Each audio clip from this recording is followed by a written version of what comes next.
V-shape ang lipad ng mga eroplano. Saan kaya ito nila nakuha ang formation na ito?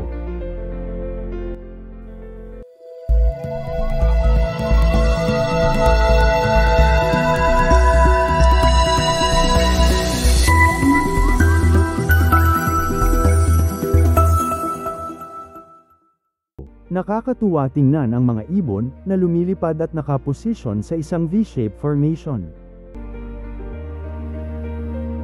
Naisip mo rin ba minsan bakit V-shape ang lipad ng mga ibon? Sabi ng mga expert may kinalaman ito sa mga energy ng mga ibon. Pero may mga komplikadong dahilan kung bakit. Ayon sa mga dalubhasa, may dalawang dahilan kung bakit V-shape ang lipad ng mga ibon. Number 1. Maaari mapadali ang kanilang paglipad. Ang squad ng mga eroplano ay nakakatipid sa gasoline kung sila ay naka-V formation.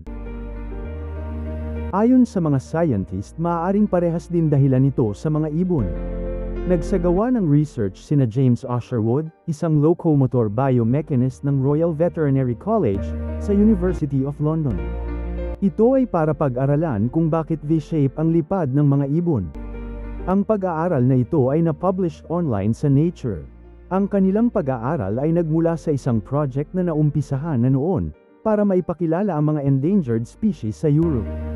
Ang mga scientist ay gumamit ng microlight plane para mapakita sa mga ibon ang kanilang route mula Austria papuntang Italy. Ang 40 na ibon ay may data loggers bawat isa na ginawa ni Osherwood sa kanyang laboratory. Ang GPS ng bawat data loggers ay nagtutukoy ng flight position ng bawat ibon. Ang lumabas sa kanilang pag-aaral ay ang mga ibon ay nakaposisyon para makalipad sila sa likod at tabi ng ibon na nasa harapan nila. Tina-timing din nila ang wing beats ng ibon na nasa harap nila para maka-catch up sa kanila. May ibang ibon din na nakaposisyon sa mismong likod ng ibon sa harap. At ang pag-flap nila o pagpagaspas ng kanilang pakpak ay magkasalungat para hindi sila mahirapan ang atin ang sarili sa iri. Number 2. Sinusundan nila ang kanilang pinuno o leader.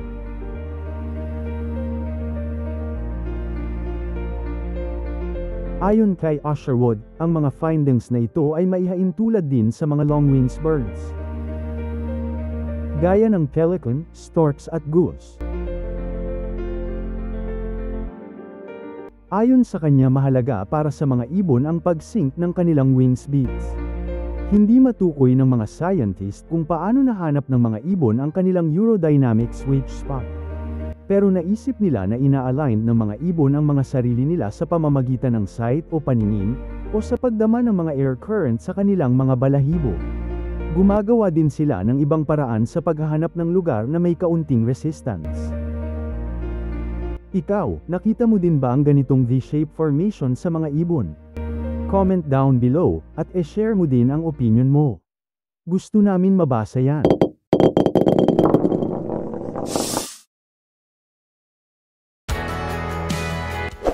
Subscribe. Click on the bell to turn on notifications.